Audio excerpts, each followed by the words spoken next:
நேற்றைய தினம் கூட எதிர்க்கட்சி தலைவர் சொன்னதை முழுமையாக கேட்டு இறுதியில் ஒரு வாய்ப்பு தந்தீங்க. அதுவும் இல்லாம இந்த நேரத்தில் நேரலையில் நீங்களும் பாக்குறீங்க. அங்கிருந்து ஏய் ஒருமையில் விழித்து இந்த பக்கம் இருக்க உறுப்பினர்களை பார்த்து ஏய் அப்படின்னு ஒருமையில் விழிப்பதை உங்கள் மூலமாக கண்டிக்கிறேன். அந்த வார்த்தையை அவை குறிப்பிலிருந்து நீக்கணும். கண்ணியம் காத்து முதல்வர் முழுமையாக பேசுவதை காத்து கண்ணியம் காத்து இந்த சபைக்கு ஒரு மரபு இருக்கிறது. அதை மூத்த உறுப்பினர்கள் பின்பற்றபடி உங்கள் மூலமாக கேட்டுக்கொள்கிறேன். மாண்புமிகு முதலமைச்சர் அவர்கள் உரையை தொடரலாம். நான் தரேன். நான் உறுதியாக மாண்புமிகு முதலமைச்சர் அவர்கள் பேசி முடித்தவுடன் எதிர்க்கட்சி தலைவருக்கு அந்த வாய்ப்பு தரப்படும் என்பதை உறுதியாக சொல்லிவிட்டேன். இடையிலே குறுக்கீடு செய்யாமல் அந்த பேச்சு முழுமையாக பேசி முடிக்க நீங்கள் அனுமதி வழங்க வேண்டும் என்று கேட்டுக்கொள்கிறேன். அமைதியா உட்காருங்க. அவங்க பேசி முடிக்கட்டும், நீங்க கேளுங்க. நான் என்ன சொல்றேன், கேட்கிற உரிமையும் விளக்கத்தை கேட்டு பெற உரிமை உங்களுக்கு இருக்கிறது. ஆனா இடையிலே குறுக்கீடு செய்யாமல் அதை முடிக்கும்படி நான் கேட்டுக்கொள்கிறேன். மாண்புமிகு முதலமைச்சர் அவர்கள் தொடர்ந்து நீங்க பேசலாம்.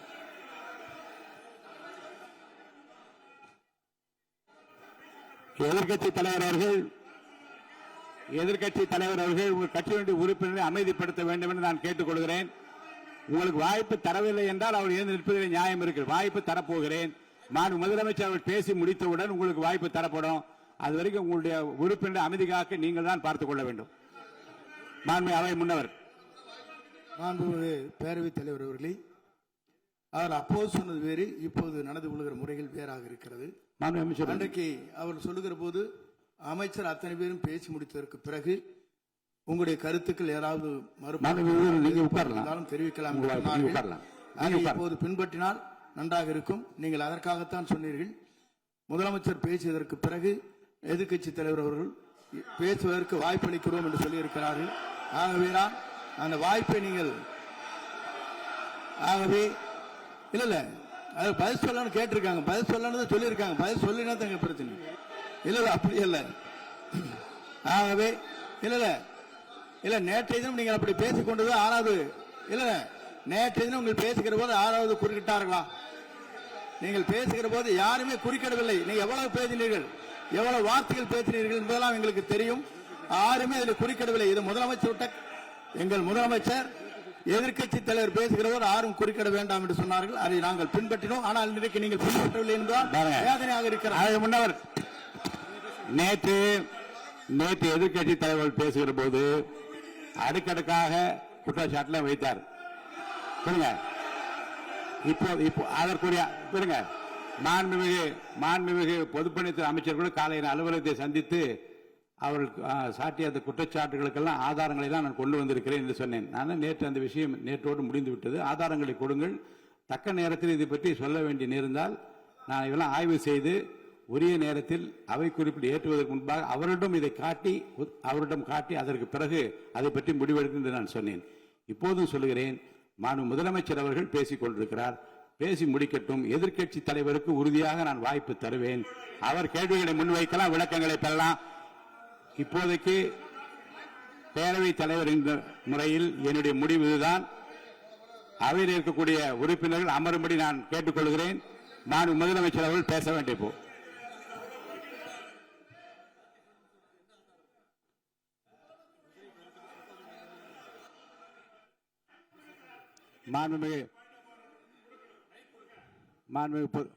இருங்க.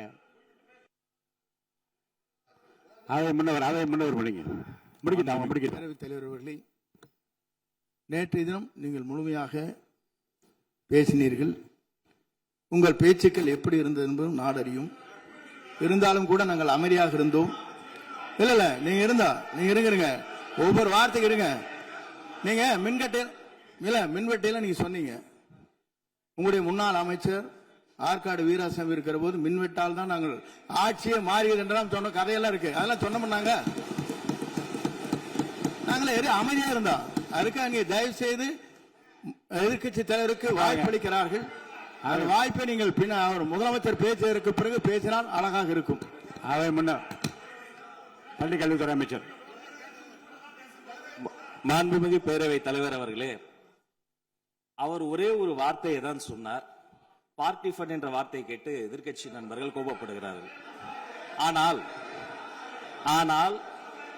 அதன் மீது உங்களுக்கு பாயிண்ட் ஆஃப் ஆர்டர் தருவதாகவும் நீங்கள் சட்டப்பேரவை தலைவர் சொல்கிறீர்கள்.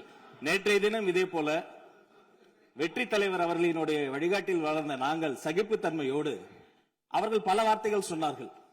புதிதாக சோஃபா மாடல் என்றார்கள், குதிரை பேரம் என்றார்கள், எத்தனையோ வார்த்தைகள் சொன்ன போது சகிப்புத்தன்மையோடு அதை கேட்டு பொறுமையாக இருந்தோம்.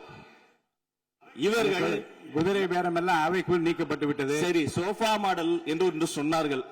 ஆதாரம் கேட்டு இப்படி எழுந்து நாங்கள் கொந்தளிக்காமல் ஒரு சட்டமன்றத்தில் ஒரு உறுப்பினர் எப்படி நடந்து கொள்ள வேண்டும் என்பதற்கு எடுத்துக்காட்டாக தமிழக வெற்றி கழகத்தின் உறுப்பினர்கள் நடந்து கொண்டார்கள். இப்போது மதிப்பிற்குரிய எதிர்க்கட்சி தலைவர் அவர்களே, உங்களூடாக நான் கேட்பது என்னவென்றால், அவர்களினுடைய கட்சி உறுப்பினர்களை அவர் அமைதிப்படுத்தி முதல்வர் அவர்கள் உரையை முழுமையாக கேட்டு சகிப்புத்தன்மைக்கு சட்டமன்றத்தில் இந்த பக்கம் மட்டுமல்ல அந்த பக்கமும் எடுத்துக்காட்டாக இருப்பதற்கு அவர் வழிவகை செய்ய வேண்டும் என்று உங்கள் மூலமாக கேட்டுக்கொள்கிறேன். பிளே ஸ்டோர் மற்றும் ஆப் ஸ்டோரில் இருந்து பாலிமர் செயலியை QR கோடு மூலம் பதிவிறக்கம் செய்யுங்கள். செய்திகளை உடனுக்குடன் பெறுங்கள்.